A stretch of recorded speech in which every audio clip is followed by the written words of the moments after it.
and welcome to Car World. Today I wanted to do a more personal story, which is my experience with celiac disease.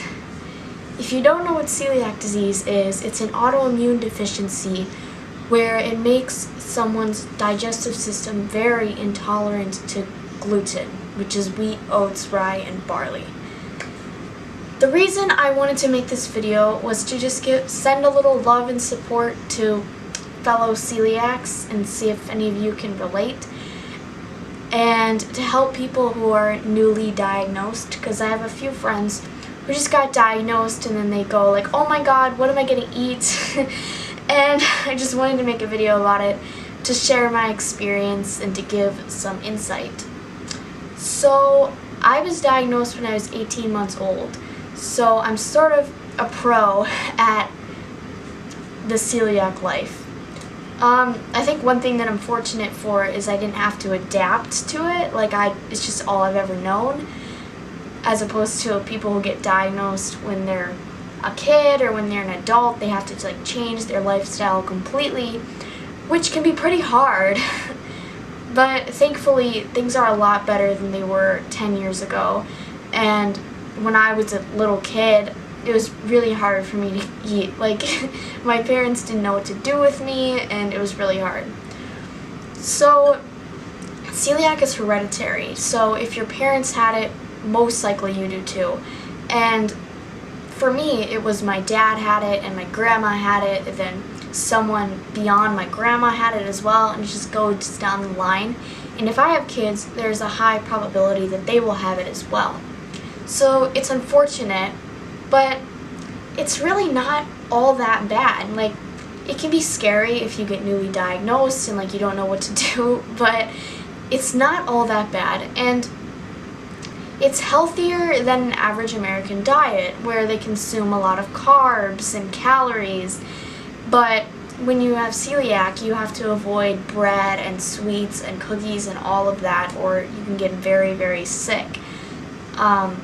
So for me, the reason that I live a healthy lifestyle and I'm relatively fit and I eat pretty clean is mostly due to me having celiac. So it's not all bad.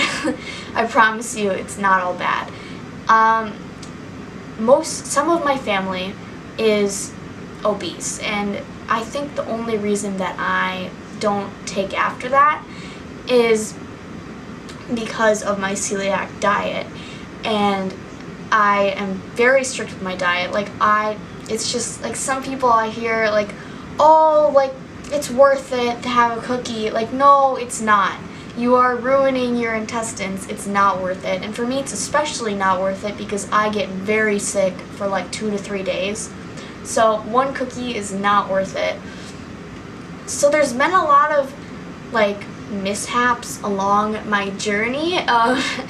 When I was younger, a lot of people didn't know what it was, and some people didn't even know what gluten was.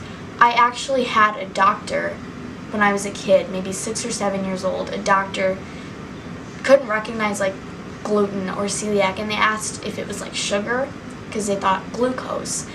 No, gluten is a grain. It's wheat and oats and really grainy food, stuff like that.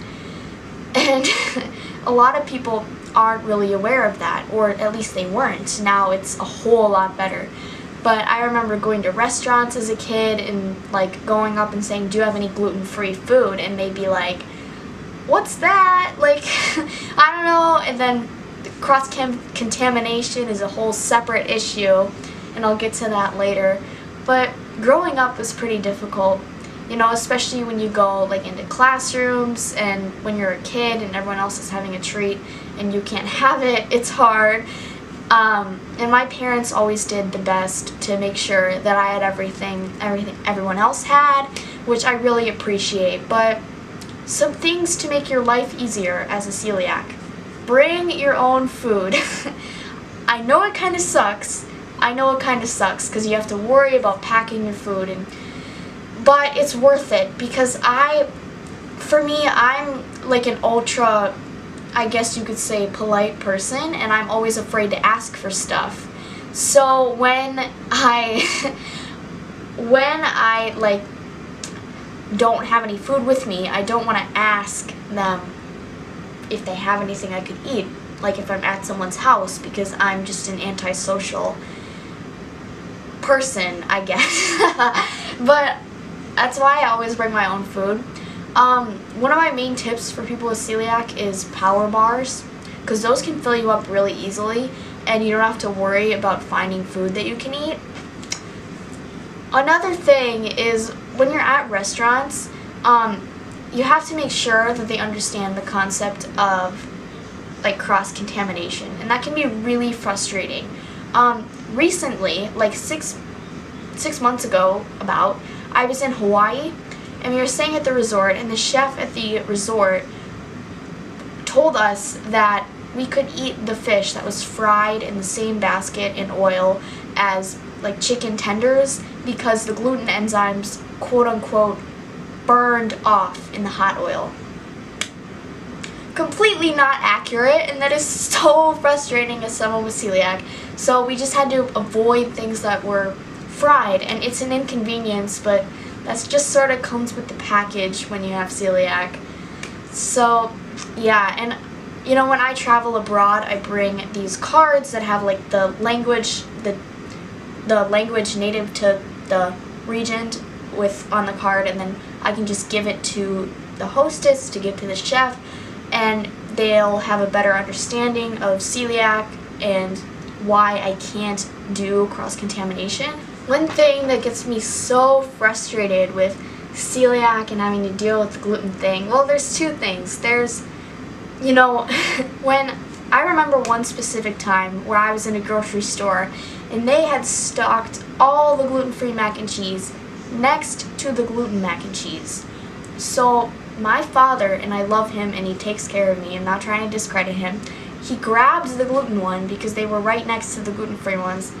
I was sick for days, it was terrible.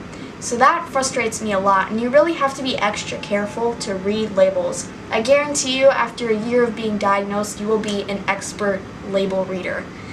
So another thing that really frustrates me is people who treat like gluten diets as like a fad diet. And I think that part of the reason why we aren't taken so seriously all the time when we say, no, I need gluten-free at a restaurant, is because of people who just do it for fun, or they do it to lose weight, or they might have a stomach ache when they eat it. I like non-celiacs, people who don't have celiac basically, and like do it so that they're healthier or they just want to. I don't know. Those people really frustrate me. Like, by all means, like, do what you want, but it makes me really frustrated when people don't take us seriously because other people like are just doing it as a fad diet. So I don't know, that's like my experience, like with people saying like, oh, you need gluten-free, are you just on some fad diet? And you have to explain like, no, I have celiac disease, I need to eat gluten-free. So you're gonna have to learn to deal with that if you are newly diagnosed. But there are plenty of gluten-free foods that you can get at a grocery store. There are so many things available for you, and one of my favorite things to look for is certified gluten-free foods, because you know that those are going to be gluten-free, and you know that they're going to be safe for you to eat, and as long as they're in a closed package, you're good to go. And there are so many gluten-free foods, especially nowadays at grocery stores. Most grocery stores have a dedicated section or aisle that's gluten-free, but like my mac and cheese experience, make sure that it actually says gluten-free on the box. Don't just grab it right under the gluten-free sign, because it's not always not accurate. The other day I was walking in the grocery store and they had whole wheat noodles right underneath the gluten-free aisle sign. I took a picture of it. It was very funny. So you always got to be careful. So my mom runs a celiac support group at our local children's hospital, and she like talks about all this questions and stuff, and one of the main questions she gets asked is like, is it safe to eat foods that like come in a container that's say processed in a facility that makes products with wheat or oats or any of that? if the product is gluten-free, says gluten-free on it, is certified gluten-free, but still says that it's made in a facility, it's most likely safe to eat. Because if it is certified, then that means it's regulated, and they make sure that it's not getting cross-contaminated. But if it doesn't specifically say gluten-free, or like you're just not sure, or it doesn't really, like they don't really put gluten-free on it, then I would avoid it. I mean, take it at your own risk, but I would avoid those kind of foods because I'm hypersensitive to gluten, and I haven't been eating it, so I don't have a tolerance for it like some people do. I get very ill, like I said before. So my experience as a celiac has been relatively good. I mean, there's of course been some accidents or incidents where I've accidentally ingested gluten, and that obviously doesn't turn out good, but my experience has been relatively good, and it's not the end of the world. Like, you'll get used to it, and you'll deal with the bad parts of being celiac, and in the end, it is healthier, and I have heard of people who lose weight because of it, and generally live healthier lives because they're avoiding all those bread and carbs. Some of my favorite brands that have gluten-free are Udi's, and they make fabulous bread. They make bread, buns, all muffins, cookies, everything you could imagine, and it's certified gluten-free, and I eat them every day, and it's really good. Another is Glutino. They make like crackers and soups and cookies and stuff like that, and those are really good as well. Those are all brands that I trust really well. I'm trying to think of another brand. Udi's makes good pizza too. My favorite type of pizza is Udi's, and sometimes if I'm like going to a party or something and they're having pizza, I'll just like heat myself up some Udi's pizza and bring it along so I can have food like everyone else is.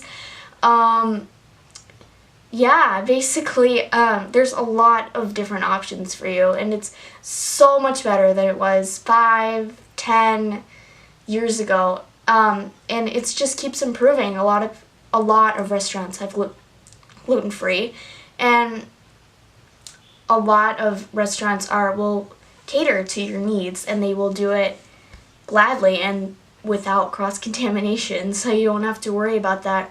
Another thing about cross-contamination is like when you see a restaurant that has gluten-free pizza, I would always double check on the pizza, because usually in pizza places they make the pizzas in one oven, and there's a lot of cross-contaminations, crumbs and flour and everything.